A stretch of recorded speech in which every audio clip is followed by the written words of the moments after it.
الشيطان الرجيم بسم الله الرحمن الرحيم إن الله وملائكته يصلون على النبي يا أيها الذين آمنوا صلوا عليه وسلموا تسليما اللهم صل على سيدنا ومولانا محمد وعلى آل سيدنا ومولانا محمد وأصحاب سيدنا ومولانا محمد وبارك وسلم وصل عليه الصلاة والسلام عليك يا سيدي يا رسول الله الصلاة والسلام عليك يا سيدي يا حبيب الله الصلاة والسلام عليك يا سيدي يا شفيع المذنبين وعلى آلك وأصحابك يا سيدي يا رحمة للعالمين.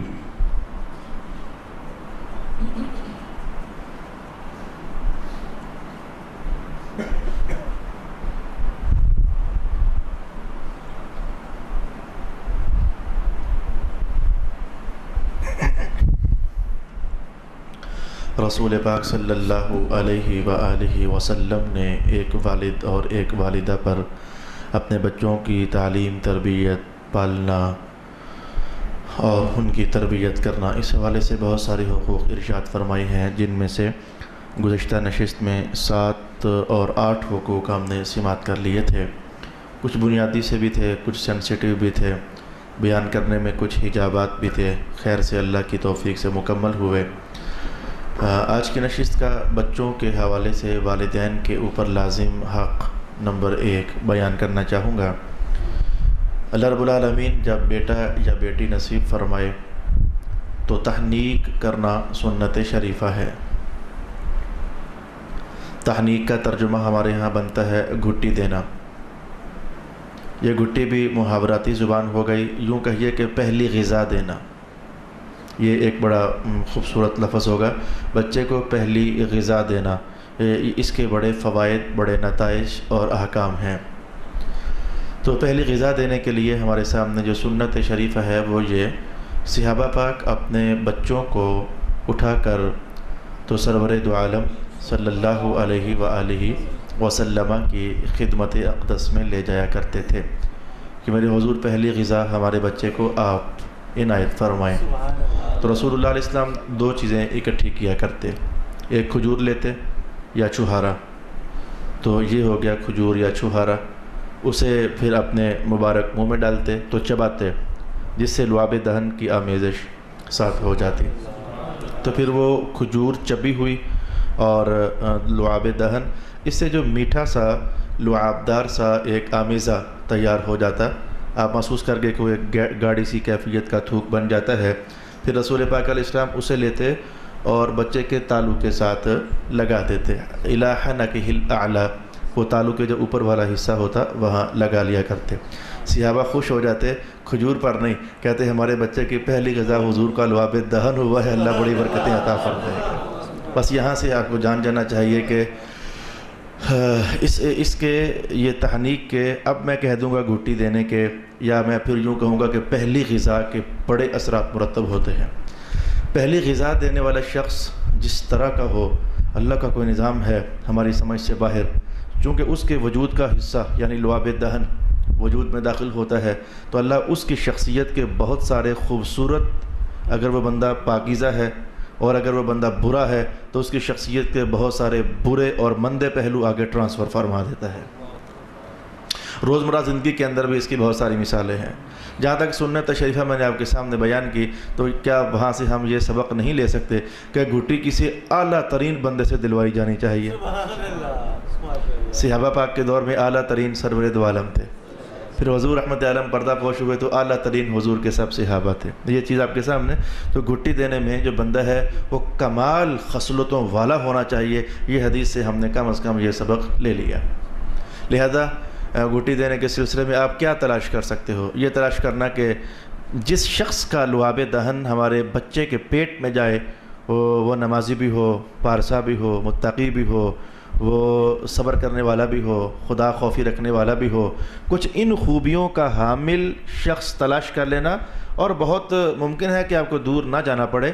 کئی گھروں کے اندر یہ مائیں، یعنی ہماری ماں ہماری بیوی نہیں، ہماری جو ماں ہے، اللہ نے یہ ساری خوبیاں انہیں عطا فرمائی ہوتی ہیں۔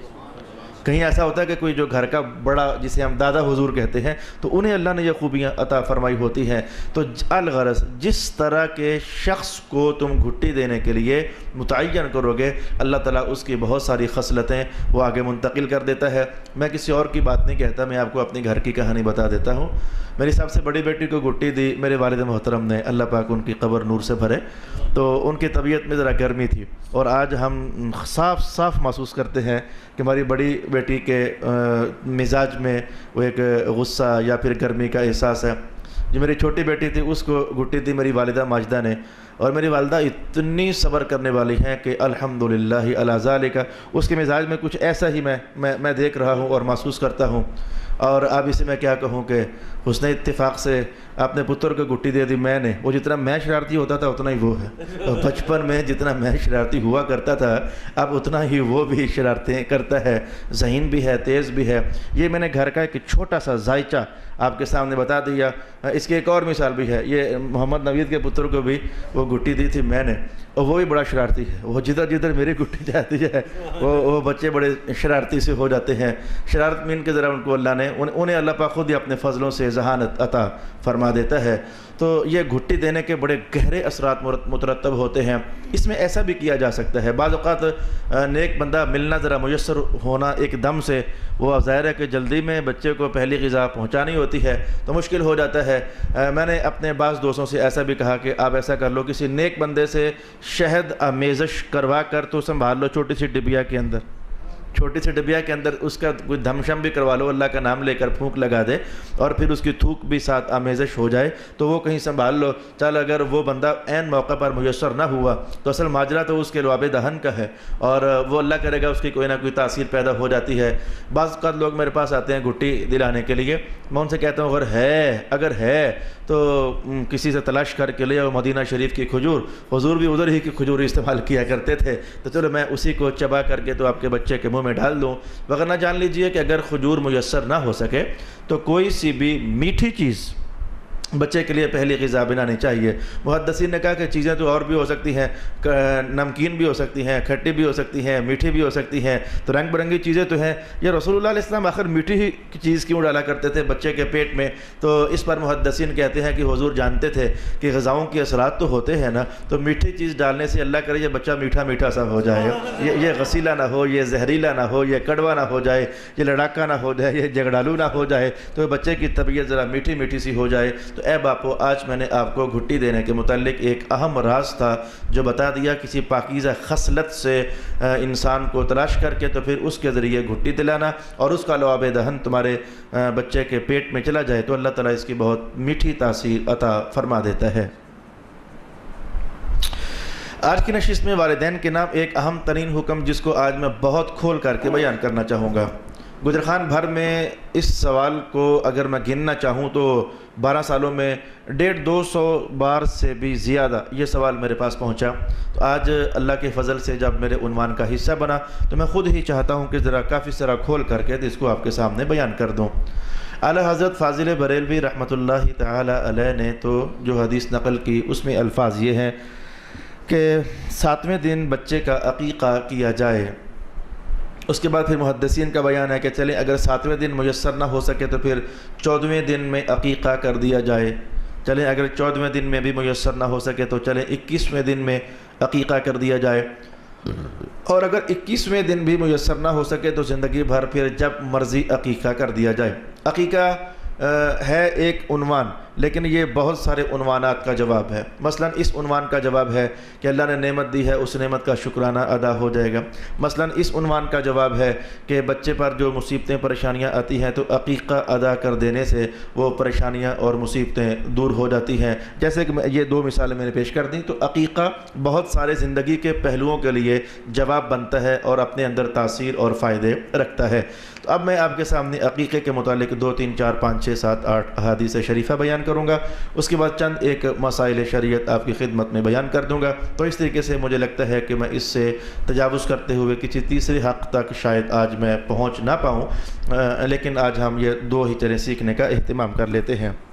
اس وقت میں مسلسل احادیث آپ کو تلاوت کر کے سنانا چاہتا ہوں۔ کتاب کا نام اس لیے بتانے لگا ہوں، بعض اوقات میں جان بوجھ کر اردو زبان کی کتاب اٹھا کر لے آتا ہوں تاکہ آپ کو بھی ذوق مطالعہ پڑ جائے، اور جہاں سے بڑی کتابیں تو خیر ظاہر ہے کہ ہر انسان کی بس میں نہیں ہے جو عربی متن کے ساتھ تعلق رکھتی ہیں، تو کم از کم اردو زبان میں لکھی ہوئی کتابیں تو آپ خرید سکتے ہو، انہیں گھروں میں رکھ کر تو پڑھ سکتے ہو۔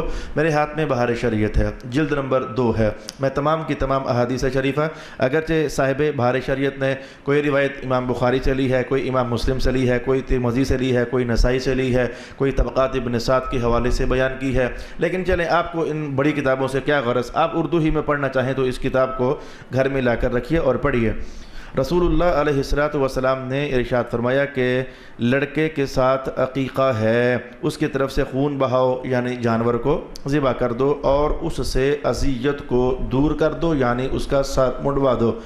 ترتیب سے تو ہم جب میں ادھر جو پچھلی کتاب ہے وہاں پہنچوں گا تو پہنچوں گا، لیکن اس حدیث میں 2 حق حضور نے ارشاد کیا، ایک ہے کہ بچے کا سر منڈوانا اور ایک ہے عقیقہ کرنا، لیکن اس میں ابھی ایک شے باقی رہ گئی کہ عقیقہ کتنویں دن کرنا ہے اور سر کتنویں دن منڈوانا ہے، یہ روایت ہم اگلے آنے والے وقت میں پڑھنا چاہیں گے۔ امام ترمذی اور نسائی کی روایت، رسول اللہ علیہ السلام فرماتے ہیں کہ اگر اللہ تمہیں بیٹا نصیب کرے تو 2 بکرے ذبح کرو، اور اگر تمہیں اللہ بیٹی نصیب کرے تو پھر 1 بکرا ذبح کر دو، مذکر ہو تو بھی کوئی حرج نہیں، یعنی بکرا بھی اس میں ہو جاتا ہے اور بکری بھی اس میں ہو جاتی ہے۔ یہ بعض اوقات لوگوں کے دلوں میں خیال سا آ جاتا ہے، لوگوں نے باقاعدہ پوچھا جی بکری کی قربانی ہو جاتی ہے؟ بالکل ہو جاتی ہے، بکرا، بکری، گائے، بھینس یا مذکر مؤنث جتنے بھی ہیں ان سب کو قربانی میں بھی استعمال کیا جا سکتا ہے، اور ان سب کو عقیقے کے لیے بھی استعمال کیا جا سکتا ہے۔ 2 حدیثیں ہم نے دیکھی، حدیث نمبر 3 پڑھنے لگا ہوں۔ رسول اکرم علیہ السلام فرماتے ہیں کہ لڑکا اپنے عقیقہ میں گروی ہے، یہ جملہ بڑا خاص جملہ ہے، لڑکا اپنے عقیقہ میں گروی پڑا ہوا ہے، تو عقیقہ کر کے بچہ چھڑا لو، عقیقہ کر کے بچہ چھڑا لو۔ یہ گروی رکھنے کا معنی یہ ہوتا ہے کہ وہ جو ہمارے ہاں گروی چلتا ہے، جو مال لیا ہوا ہے وہ مال دو اور اپنی شے چھڑا لو، تو حضور نے عقیقے کے بارے میں فرمایا کہ تمہارا بچہ گروی ہے، لہذا عقیقہ کرو اور اپنا بچہ چھڑا لو۔ اس کا 2 معنی محدثین نے بیان کیے، میں بیان کرنا چاہوں گا، لیکن حدیث کا متن ذرا پورا کر لیں۔ فرمایا 7ویں دن اس کی طرف سے ذبح کر دیا کرو۔ ہمارا وہ عنوان حال ہو گیا کہ عقیقہ کتنویں دن کرنا ہوتا ہے؟ 7ویں دن کرنا ہوتا ہے۔ پورے 7 دن جب ہو جائیں تو 7واں دن ختم ہونے سے پہلے عقیقہ کر دیا جائے۔ 7ویں دن کرنا مستحب ہے، سنت شریفہ ہے، تو اگر کسی نے 6 دن کر دیا تو بڑا مقصد تو ادا ہو گیا، عقیقہ ادا ہو گیا، لیکن وقت کے متعین ہونے میں خلاف سنت ہو گیا۔ یا کسی نے 8ویں دن ادا کر دیا تو اس کا حق پورا ہو چکا ہے، جو باپ کے ذمہ حق تھا وہ حق پورا ہو چکا ہے، لیکن یہ ہے کہ حق ادا کرنے میں ذرا تھوڑی سی سستی ہو گئی ہے۔ جو دن سرکار نے پسند فرمایا تھا اس دن میں بندہ ادا نہیں کر سکا ہے، صرف اتنا سا فرق پڑے گا، باقی وہ کام ہو جائے گا۔ عقیقے کے جو فوائد ہیں وہ اللہ تعالیٰ آپ کو عطا کر دے گا۔ تو فرمایا 7ویں دن ذبح کرو اور 7ویں دن اس کا نام رکھو۔ یہ ایک دوسری بات جو ان قریب میرا حق نمبر 3 بھی بنتا ہے، چلے میں یہاں بول دیتا ہوں۔ 7ویں دن بچے کا نام رکھنا یہ باپ کی ذمہ داری ہے۔ آپ کہو گے یہ نام رکھنا کیا ذمہ داری ہوئی؟ میں انشاءاللہ العزیز اگلی نشست میں ارادہ رکھتا ہوں کہ ناموں پر آپ کے لیے بحث کروں گا کہ نام رکھنا باپ کی ذمہ داری ہے، اور باپ کو اس ذمہ داری کو نبھانے میں کن کن باتوں کا خیال رکھنا چاہیے۔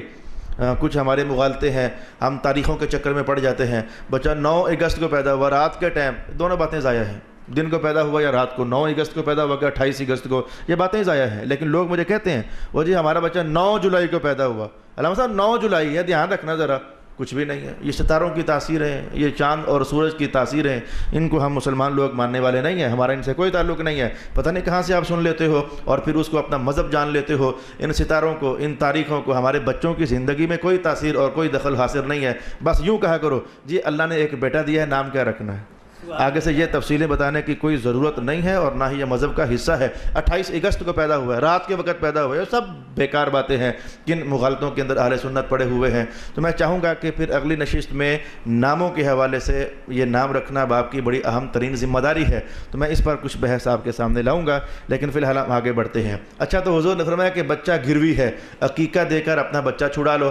اچھا یہ گروی ہونے کا معنی کیا؟ دو معنی بیان کیے محدثین کرام نے۔ پہلا معنی یہ ہے کہ بچہ مصیبتوں میں پریشانیوں میں رہے گا تو عقیقہ کرو تاکہ بچے کی مصیبتیں اور پریشانیاں ٹل جائیں۔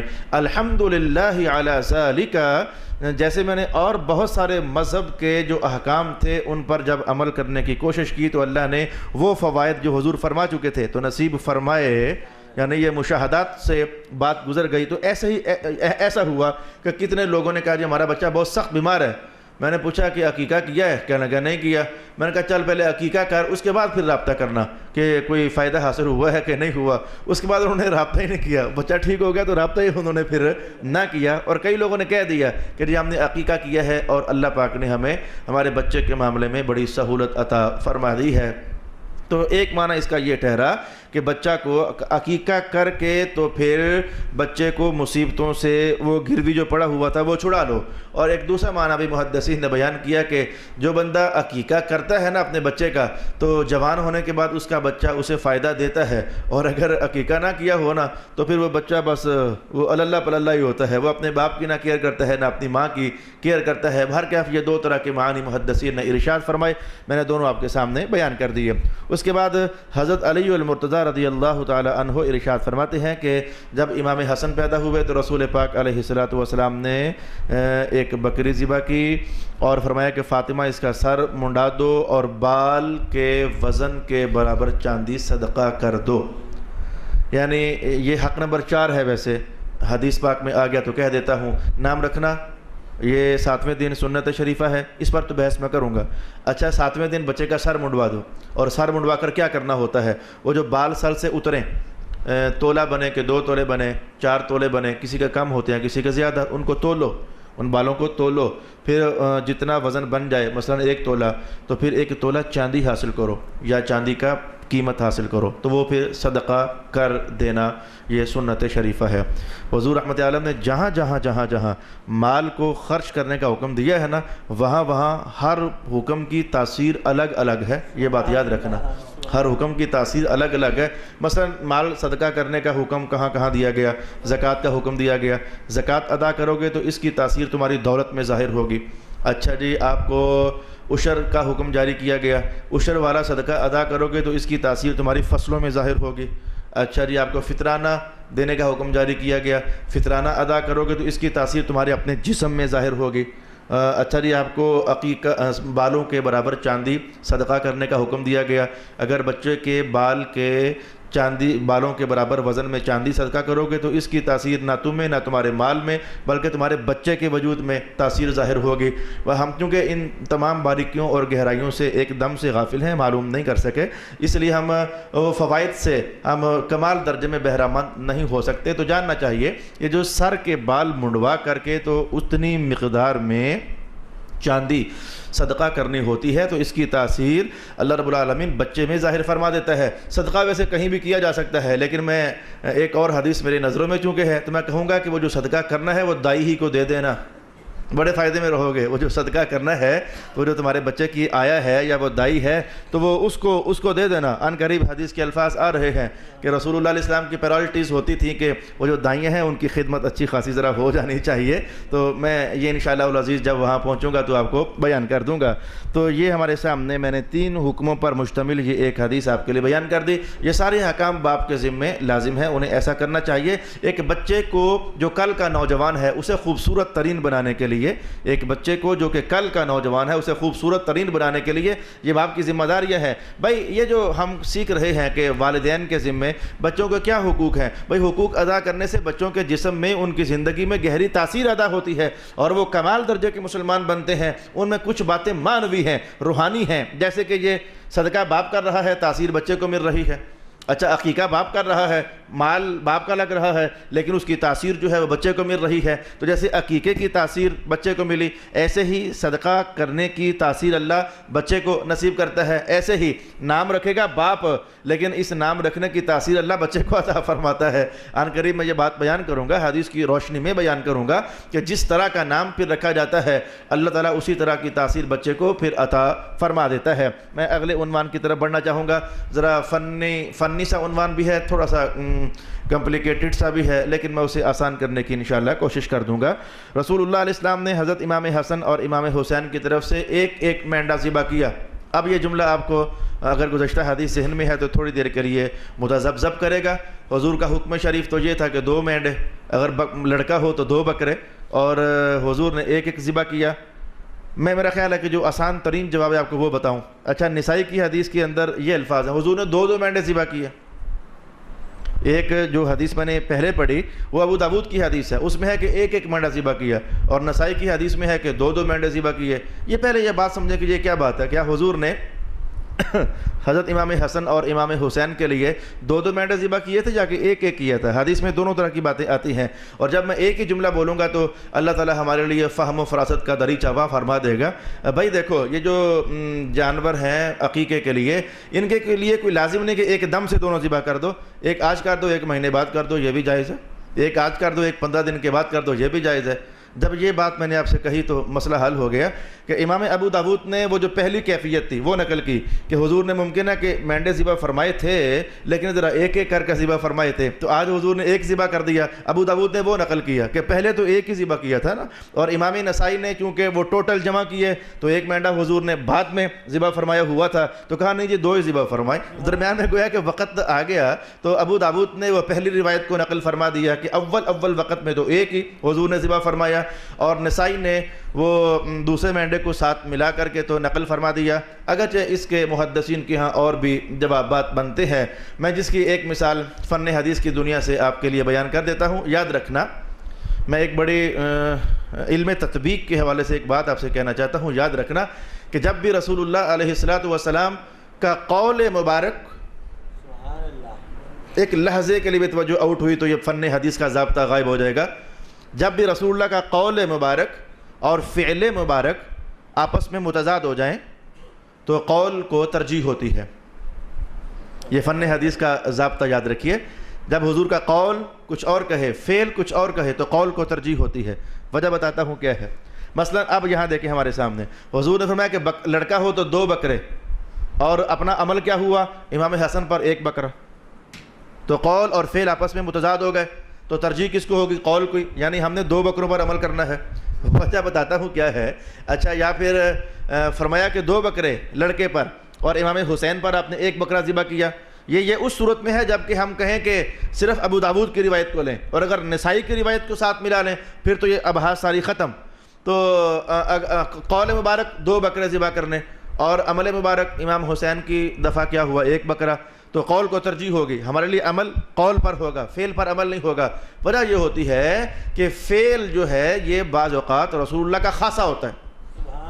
خاصہ کہنے کا معنی یعنی یہ بات اللہ نے صرف آپ کو رخصت دی ہے، کسی اور کے لیے نہیں ہے۔ اس کی مثال کیا ہوگی؟ جیسے کہ قول یہ ہے کہ شادیاں 4 سے اوپر نہیں، آپ کا عمل یہ ہے کہ 11 بھی کی۔ اب یہ 11 کا معنی یہ نہیں تھا کہ ہمارے لیے، اب کوئی پاگل ہی ہوگا کہے گا نہیں 11 سنت ہے۔ قرآن سے چونکہ 4 کی بات ہے، وہ کہے 4 کرنا تو فرض ہے لیکن 11 سنت ہے۔ شاباش ہے۔ یہ ایک عجیب و غریب جو ہے وہ قول ہوگا جہالت پر مشتمل کہ 4 کرنا تو فرض ہے کیونکہ قرآن سے ثابت ہے، اور 11 کرنا سنت ہے جو کہ حدیث سے ثابت ہے۔ اور پھر اپنے سر کی خیر مناؤ، 1 سے دوسری پر آؤ تو بیویاں سر نہیں چھوڑتی ہیں، اور اگر چوتھی سے پھر 11ویں پر جاؤ گے تو تمہارا پورا وہ معاملہ ہی صفحہ ہستی سے اڑا دیا جائے گا۔ تو یہ تطبیق نہیں ہوگی، یہ جو جہالت کا قول ہوگا۔ اصل ماجرا یہ ہے کہ قول اور فعل جب متضاد ہو جائیں تو قول کو ترجیح ہوتی ہے، کیونکہ جو فعل ہے یہ رسول اللہ علیہ السلام کا خاصہ بھی ہو سکتا ہے۔ لہٰذا میرے بھائی ممکن ہے یہ علی سبیل تنزل بات کرتا ہوں، ممکن ہے کہ قول یہ تھا کہ امت تمہارے لیے بکرے 2 ہونے چاہیے تمہارے بیٹوں کے لیے، لیکن ہمارے لیے اللہ کی خاص احکام ہے، ٹھیک ہے ہم 1 کریں تب بھی گزارا چل جاتا ہے۔ یہ اس بات کا امکان بہر کیف موجود ہے۔ چلیں، یہ ایک میں نے آپ کو تھوڑا سا چھیڑنا چاہا کہ فن حدیث میں کچھ ایسا بھی ہوتا ہے۔ تو آگے بڑھ جاتے ہیں اپنے عنوان کو سمیٹنے کے لیے۔ حضرت ابو بریدہ فرماتے ہیں کہ زمانہ جاہلیت میں ہمارا نظام کچھ اور تھا، حضور آئے تو نظام کچھ اور ہو گیا۔ ہمارا نظام یہ تھا کہ جب کوئی بچہ پیدا ہوتا ہم بکری ذبح کرتے تو اس کا خون لے کر تو ہم پھر اس بچے کے سر پر مل دیتے، بکرے کا خون لے کر بچے کے سر پر مل دیتے۔ ہمارا سسٹم کچھ ایسا تھا۔ رسول اللہ علیہ السلام نے اس سسٹم کو کینسل کیا اور فرمایا کہ بکرا ذبح کیا کرو لیکن سر پر خون نہ ملا کرو بلکہ زعفران ملا کرو۔ یہ اگلا حکم ہے، یہ سر پر زعفران ملا کرو، یہ اگلا حکم ہے. یعنی بچے کا جس دن سر منڈایا جاتا ہے تو بال اتروانے کے بعد زعفران استعمال کرو. میں کہوں گا کہ ممکن ہے کہ زعفران میں کوئی خاص تاثیر ہو، یا پھر میں یہ بھی کہہ سکتا ہوں کہ ممکن ہے کہ آپ کی مراد یہ تھی کہ خوشبو ملا کرو. زعفران خوشبو کا فائدہ بھی تو دیتا ہے.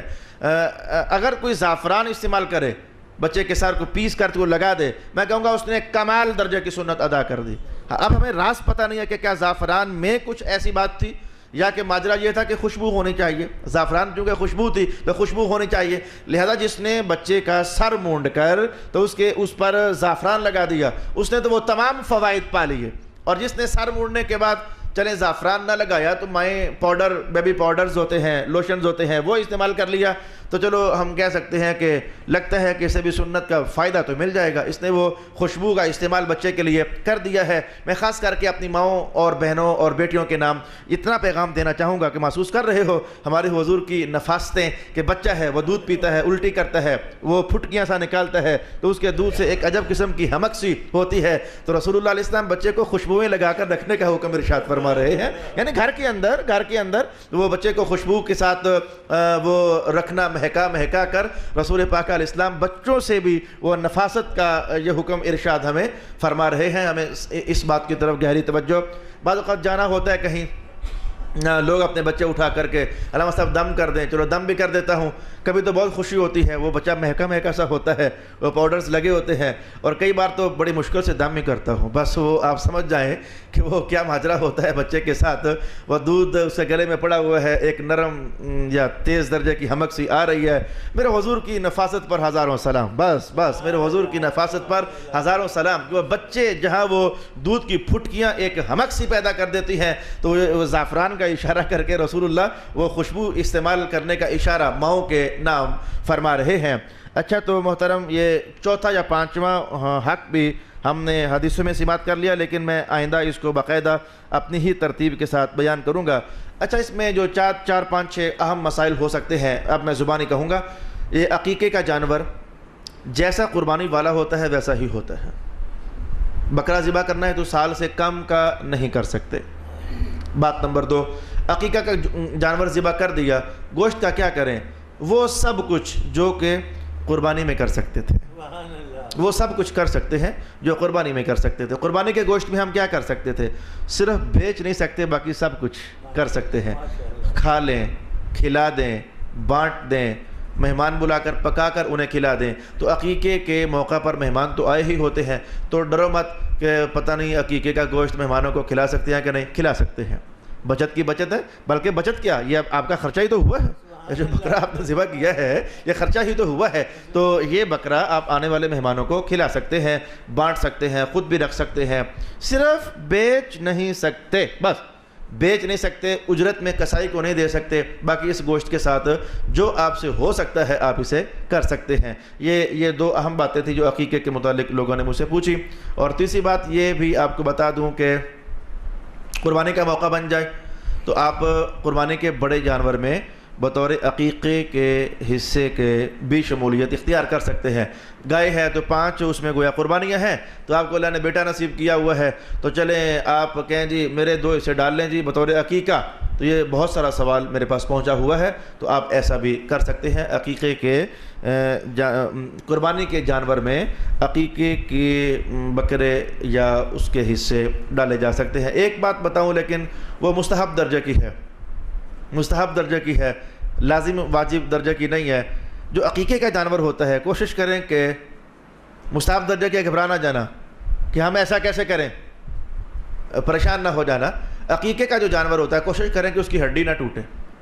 یہ مسئلہ کتابوں کے اندر لکھا ہوا ہے، اور یہ چیزیں نیک فالی ہوتی ہیں بچے کے لیے. انشاءاللہ العزیز جیسے ہم نے قربانی کا عقیقے کا جانور دیا اور ہڈی نہیں ٹوٹنے دی نا، اللہ کرے گا ہمارا بچہ سلامت رہے گا. یہ ہڈی کا نہ ٹوٹنا یہ ایک نیک فال ہے، اور نیک فالی کی اجازت رسول پاک علیہ السلام نے ارشاد فرمائی ہوئی ہے. بدفالی کی شریعت میں گنجائش نہیں. بدفالی کی، بدفالی مینس کہ آپ نکلنے لگے تو کالی بلی گزر گئی، او ہو یہ تو کام خراب ہو گیا، کوئی کام خراب نہیں ہوا، وہ کام لازمی کرو تاکہ تمہارا توکل اللہ کی ذات پر مضبوط ہو جائے۔ تو بد فعلی کی اجازت نہیں ہے، البتہ نیک فعلی کی اجازت ہے۔ میں کہوں گا کہ یہ عربوں کے یہاں یہ جملہ چلتا ہے مرحبا مرحبا، یہ اس مرحبا کا معنی سمجھیں کیا ہوتا ہے، یا پھر جو کہا رہتا ہے السلام علیکم، یہ سارے باتیں جو ہیں نیک فعلی والی ہیں۔ یہ کہنا السلام علیکم یہ اعلان ہوتا ہے کہ تو ایسے بندے کے ساتھ مل رہا ہے جس کی طرف سے تجھے نقصان نہیں بلکہ سلامتی پہنچے گی۔ یہ کہا سلام ہے لیکن اندر کھاتے ایک اور اعلان کیا جا رہا ہے۔ یا مرحبا یہ کہنا کہ اس کا تفصیلی ترجمہ یہ بنتا ہے کہ اہلاً و سہلاً مرحبا کا، آنے والے غم نہ کا، تو بیگانوں کے پاس نہیں گیا تو اپنوں کے پاس آیا ہے۔ یہ لمبا ترجمہ بنتا ہے لیکن میں اب ترکیبیں تو حل نہیں کر رہا نا۔ تو یہ نیک فعلیوں کی اجازت رسول پاک علیہ السلام دیا کرتے تھے، اور بد فعلی کی اجازت رسول پاک علیہ السلام ارشاد نہیں فرمایا کرتے تھے۔ تو آج اس طریقے سے ہم نے عقیقہ کے متعلق چند ایک باتیں سیکھنے کی کوشش کی ہے۔ اللہ رب العالمین ہمیں عمل کی توفیق نصیب فرمائے۔ وآخر دعوانا